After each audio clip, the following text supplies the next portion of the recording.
Welcome to the review of Life is Strange. All of the episodes. I'm Canadian Matt. I've played the game. This is American Matt. He hasn't played the game. Hey Matt, there. have you had any desire to play this game at all? Yeah. I mean, as much, it's like right up there with Wolf Among Us and Tales from the Borderlands, which I own, just haven't Yeah. played, and all the Telltale stuff. I love a good visual novel, and I love a good narrative. Period. No matter what medium, I mean, video games, books, whatever. I just love good stories, and I know that this is a pretty epic story in scale and in the types of issues it addresses and tackles head on. So it's something that has been on my wish list. I just haven't bought it. Okay. I'm sure a sale will come around. I'm Yeah. surprised I didn't see it in the gigantic Square sale that's happening that just saw me buy Final Fantasy 8 and 9. Um, I saw it in the Steam summer sale that's going on right now, but I saw oh, like $7. Do you think that's everything or just the first episode? that's probably everything because Huh. I'm sure that one episode on its own isn't $7. It's Yeah. worth $7. I think it's worth up to $15. Oh my. I would pay for the whole thing. Wow. Um, well, let's get into it a bit. I started off playing this game because I heard, oh wow, it's a big story, and I'm all about story games now that I'm an old man. Hmm. And I started off, and I was intrigued by the first mechanic that's introduced that sets a tone for the whole game. I'm not going to spoil anything in this story game review. It's going to be a fun challenge. So the first mechanic that's introduced is very interesting, fun to play with, has a lot of different ways you can play with it, a lot of ways that the story wants you to. There's actually a lot of open-ended stuff. Like for such a story-based game, there's a lot of this game you can miss. And I was kind of hammering through it, and I missed quite a bit that I ended up going back and talking to different characters I won't name, and there's a lot of different choices you can do with them. Uh, by about episode 2, I was pretty bored with it, and it was sounding like old French men at a studio were writing a teen drama, and I was really getting a little tired of it. But I I'm remember you going through that phase. I remember that you had been playing it for a little while, and I forget what you and I, that may have been around the time we were getting into Destiny. And I just remember you mentioning that you had Life is Strange to get back around to, but you had yeah, just kind of, so it obviously drags a little bit by episode 2, huh? it really does. And there's actually another reviewer who was trashing the game at like a pub or something, and his friend brought over a developer that had worked on the game, Oh no. and they showed him the reviewer, and the guy was so embarrassed. But and they actually told the reviewers like, well, we're taking all these criticisms and we're working on that for the future episodes. And the story all of a sudden around episode 3 gets very serious real quick, and all of that was kind of a build up. Even there are some pretty serious moments in episode 2 as well. I just felt like they were really few and far between. I didn't really enjoy so much of the build up to these big moments, although the first big moment is definitely worth it. Episode 3 all of a sudden comes in with a very, very big moment in a way um, where you don't so much have as much choice anymore. And I like that. The game takes a lot of Mm. the choice away from you in episode 3, but it presented me with.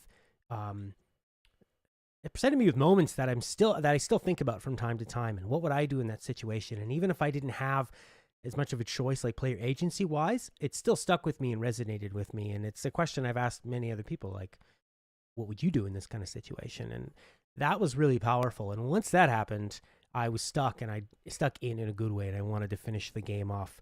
Um, I'd say it was definitely worth finishing the rest of the season. There are maybe one other moment that hits the highs of episode 3, but I think episode 3 is definitely the peak for me.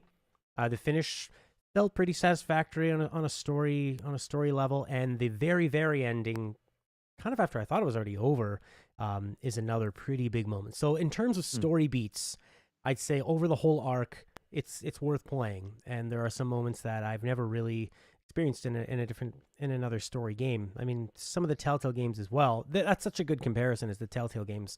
What they do a bit different is, first off, the presentation is a lot better. The game looks great. It uses a lot of visual tricks and flair. They go for this kind of like Instagram style, photo style. Mm. Some of it's a little bit bloomy. When the characters take photographs of things, because your character is a photography major, the photographs all look like penciled and drawn, comic book style. They don't look Mm. like the actual people. It's a distinct choice that they take. Um, the sound is done nice. They have a nice indie soundtrack that's very fitting. Some of the voice acting, I'd say, can be a little bit over the top, and you might end up hating the main character in a way, just the way she presents herself constantly. Mm. But it was good enough. I'd say overall, the voice acting is definitely strong enough that I enjoyed it. I didn't feel too cheesy. A good test is, would I put this on and play it in a room full of people? I probably would. And I think it's a game that I would go to maybe.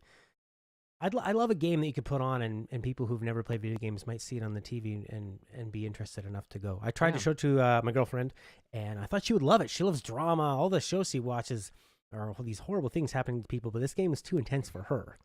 She said, this game is way too depressing. Why do you like this? But those are my favorite moments, the most depressing moments in the game. So who is this for? If you want a great story, it's kind of like an evolution of the older puzzle games. There's a lot of walking around and grabbing items and putting them together, and very, very simple puzzles. Some that'll confuse you a bit, but the internet is always a click away. Some of the puzzles felt pretty satisfying. I'd say really the overall thing I got out of it was the story and some of the big choices. I think that's what they do best. The puzzles are good enough. I don't think they do them that well. The voice acting is nice. The presentation is good, and it didn't really outstay its welcome. So overall, I'd say I had a pretty good time, and I'd probably give it a 12 out of 16. Wow, very specific. Is this like an open and shut story? Is there, obviously without spoiling anything, is there room at the end for this to maybe evolve in a different way, or is the game world left open in such a way, or maybe a side character hinted at or something? Like, do you see any kind of direct sequel, or maybe another game within the same universe with similar mechanics, or is this do you see Life is Strange as kind of an open and shut?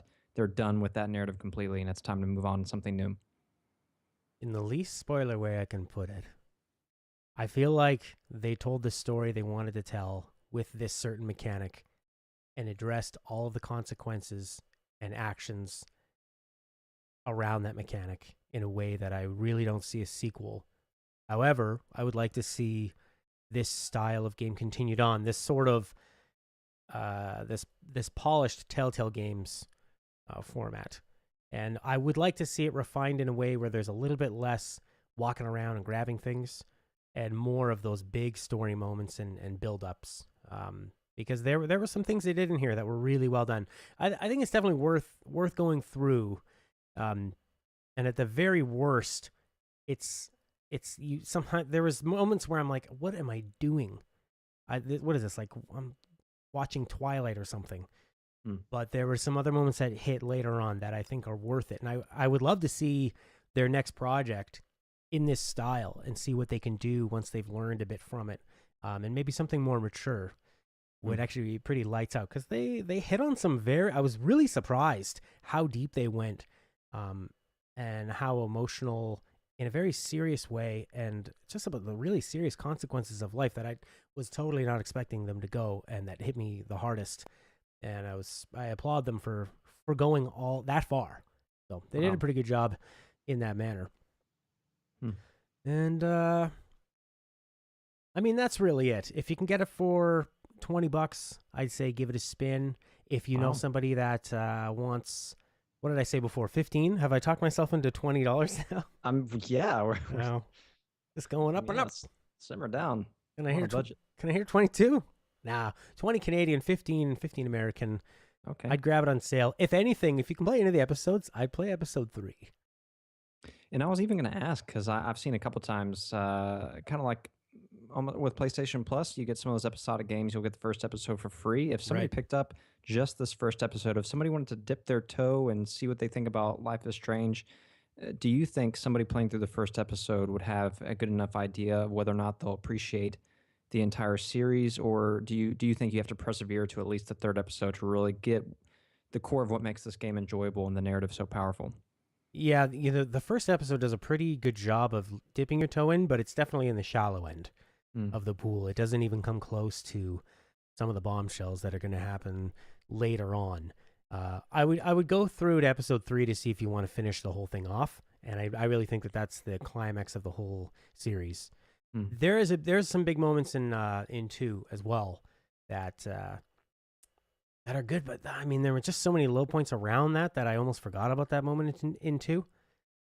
before I got to the next great part in 3. So it's yeah, I mean, try 1 if you can, but if you were gonna buy 1, I think you could buy 3, and they would still give you that previously on Life is Strange, and you Yeah, could yeah. almost skip through the first 2 sections. But um, yeah, I'd go 3 episodes in, and if you enjoyed yourself, keep going, and if you didn't, you didn't waste too much. And it's a different style of game. I mean, I think it's worth checking out what they're doing here because they took the Telltale format, but they did it a little bit differently. Um, I feel like sometimes you have a bit more choice, and there seem to be a lot of fun decisions you can make that might not necessarily impact the game at all later on. And Mm. there are some decisions you'll make earlier on that you had no idea are going to impact much, much later on. But I do think it's strongest when they take the control away from the player and just sort of force you to go through the story because you still feel responsible for some of these moments, but you're not. This is how the story's going to go. And I Sure. never once felt I don't have the choice in this. I still felt like I was a part of a story and I had formed a bond with some of these characters that were being affected. So Mm. I'd like to see what they do next, and I'd like to see them focus on those big moments, that drama that they can do, and just telling a story. So they told a pretty good story. Yeah, and it sounds like it was really well received critically, and people obviously loved the game very deeply. It was something that as it was going on and the final episodes were being released, it was talked about everywhere, and everybody was shocked and very touched. And I think if they're not already working on something, I think they probably are. But I think it's safe to say we'll be hearing again from the studio who produced Life is Strange pretty soon. Yeah, it's about time for them to at least start showing some work on what they're doing. That is a great.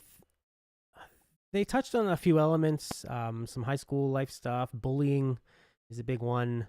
Um, they sort of hint at homosexual relationships, but they don't go too far with it. Mm. It's sort of maybe they just leave it up to the imagination, and sometimes that can like when you see these tender moments between 2 teenage girls, and then you realize it's like a 45-year-old Frenchman working Yeah, on it. It's a bit odd. right. Something, it's like when you're playing some of these Japanese role-playing games, and you see what they make these youngish, ambiguously aged high school girls wear, Uh and huh. you're like, Yeah. I see what you're doing here, and I'll buy Hmm. some DLC for that next costume pack. Well, that's Life is Strange, Matt. Unless you had any other questions. No, I'm thoroughly intrigued. I'd say this was even enough that I am gonna check back on the Steam sale and look at that price. If I can get all the episodes for $10 or less, this might be something worth trying out. Yeah, I'll downgrade it to $10.